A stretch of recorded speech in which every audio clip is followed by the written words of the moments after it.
All right, over the next probably 20, 30 minutes, we're going to talk about effective inventory management from the standpoint of system transitions.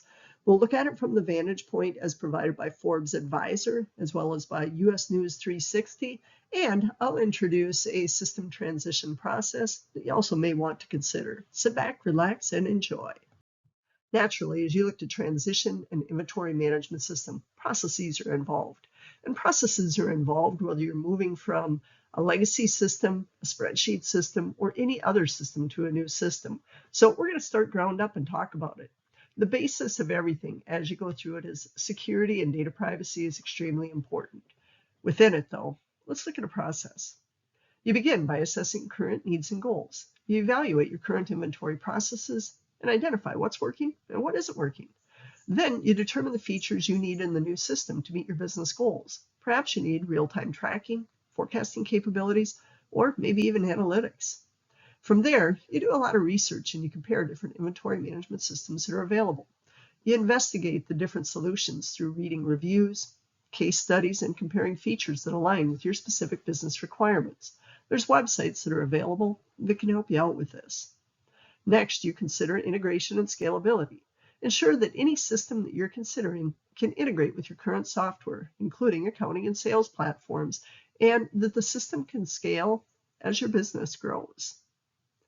Then you need to determine the budget for the new system, including areas such as subscription costs, any hardware investments, additional user fees, training, and ongoing support. Remember to consider the long-term return on investment beyond the initial expense. From there, once you've narrowed the selection down on potential systems, you likely will conduct a test run with demos or trials. Most systems offer some type of demo or trial period. Use this to explore how the system would work with your real-world data and processes. This is an important step to understand the usability and the functionality of the software. When you're ready to make a transition, you'll need to do data preparation and migration planning. You prepare your data for migration, and that may involve cleaning up your current spreadsheets, standardizing data formats, and organizing your product information. You develop a detailed plan for how data would be transferred to the new system, and you may have the help of the software provider as you do this. From there, you need to train and onboard. So you plan the training process for your team. It's very important that anyone who will use a system knows how to operate it effectively. Leverage the training resources that are provided by the software company and consider additional in-house training sessions. From there, you implement the new system and you monitor the transition. As you go live with the new system, ideally you do a phased-in approach. You need to monitor the implementation closely to identify any issues and be ready to address them very promptly. Naturally, you need to keep a line of communication open with the vendor to be able to have the support you need during this very critical phase. A key aspect to remember is that transitioning to a new inventory management system is a major change, and it might come with a pretty significant learning curve.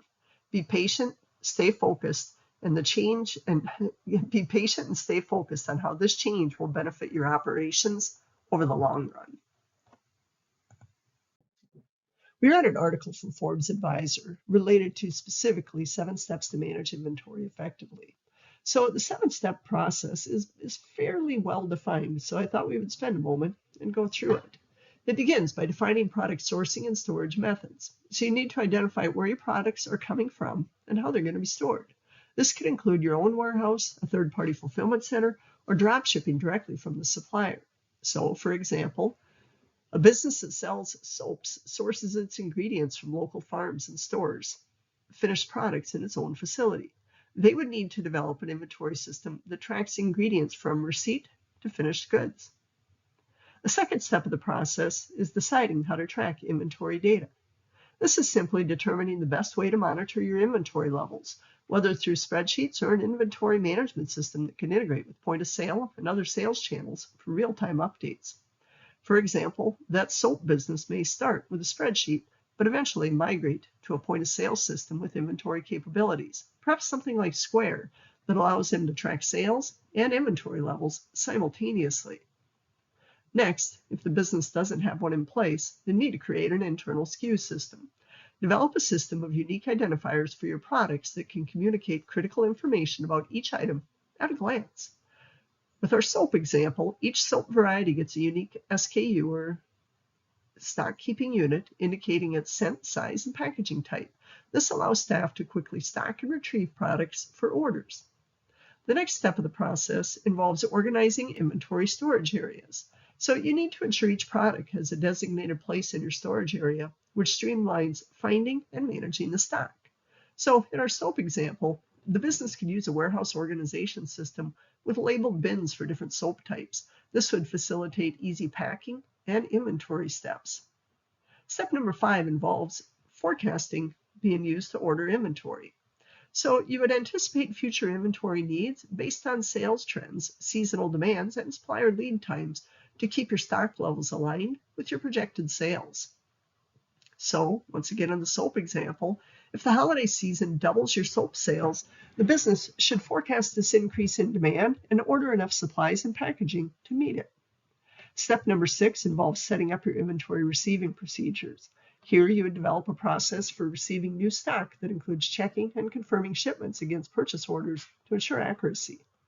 For example, as new shipments of ingredients arrive for soap, the staff checks them against the orders and updates the inventory system before storing them in the designated location.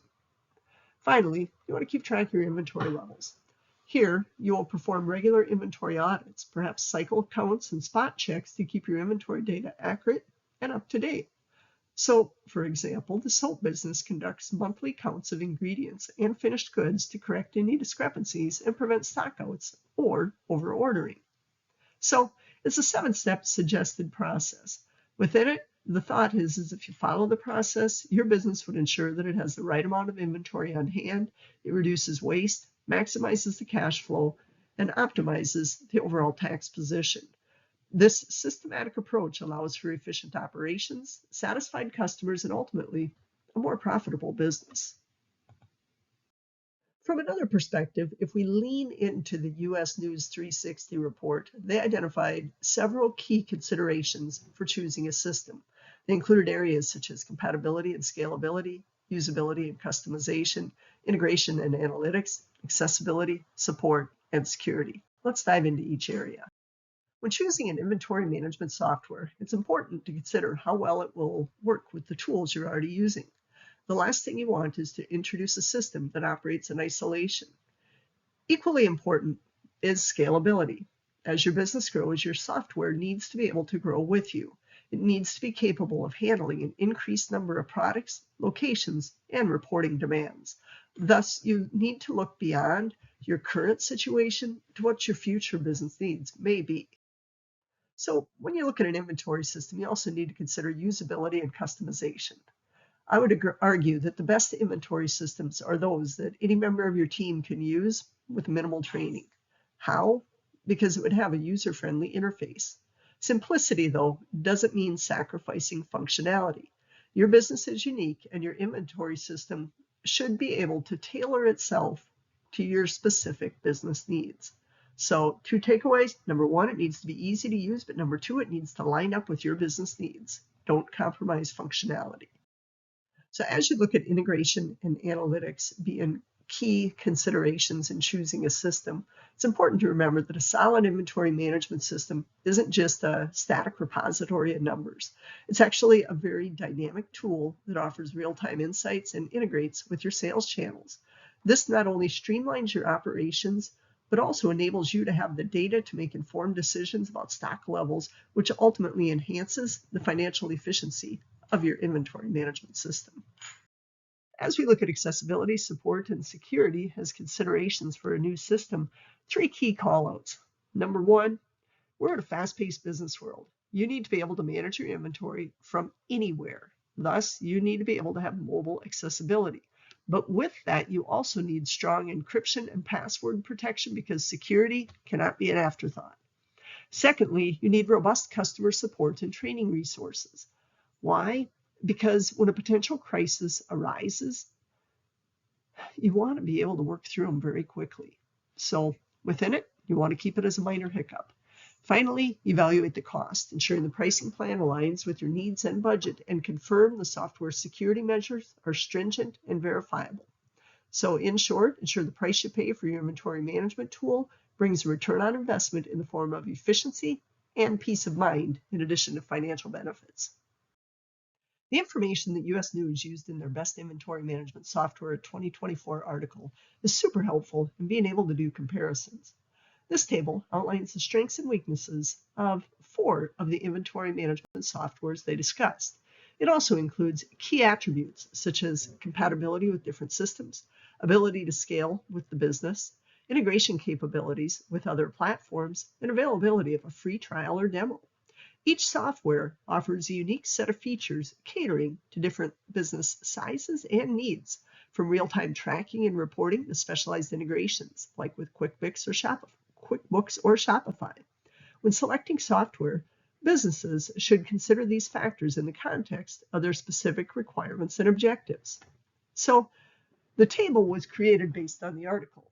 I wanted to do a quick comparison of a couple different inventory management systems that were mentioned. So I looked at the table and I also looked at the article, and I saw that Cin7 Core versus Zoho Inventory. As a pricing perspective, Cin7 Core is generally more expensive than Zoho Inventory, making Zoho a more budget-friendly option, especially for small to medium-sized businesses. As you look at customization, Cin7 Core is highly customizable and can be tailored to fit a variety of business needs, while Zoho Inventory, though customizable, might not offer the same depth in this area. From an implementation standpoint, users have found that the initial setup and implementation of Cin7 Core can be complex and confusing, whereas Zoho Inventory is praised for its user-friendly interface. You can compare all of the different softwares with it. The key point is have a chart of some sort where you're able to do comparisons against the different softwares that you're looking at and understand clearly what really matters to your specific business. This chart simply is a continuation of the Best Inventory Management Software 2024 as chosen by U.S. News. You can pause and read it if you would like. There will be one more slide on this as well. This is the final slide on the softwares that were evaluated through the U.S. News article. Pause if you would like, or continue forward. Forbes also did an analysis and provided suggestions on tools to use to support your inventory management efforts. These tools provide a range of functionalities designed to streamline inventory management for businesses of different sizes and complexities. When choosing the right tool, it's important to consider factors such as the size of your inventory, your industry or growth plans, and specific features that will best serve your specific operational needs. Integrating the right inventory management tool can lead to improved efficiency, better data accuracy, and cost savings, all of which are critical for a successful and scalable business model. Within this chart, you'll notice that the tools to support inventory management from the Forbes Advisor just did a comparison of pros and cons, a different way to look at the data than what U.S. News did. So if we look at Square POS, we see that they have free basic POS system with inventory tools, a user-friendly interface and good for small businesses, a con, limited advanced features, and may not scale. I believe as you look at this, it's important to remember that you can't manage what you can't measure. So these tools come into play to help with that. They provide you with the means to not just record and monitor your inventory, but also to integrate sales and fulfillment processes. So it's not just about getting by when you do an inventory management system. It's about setting you up for profits from the very beginning. This chart or table is a lot less complex than the one used by U.S. News. I actually like the U.S. News one better. However, the reality is there is more than one way to approach this. The key is to truly understand your business needs and ensure the software you select aligns with those business needs while also ensuring appropriate security and data privacy exists.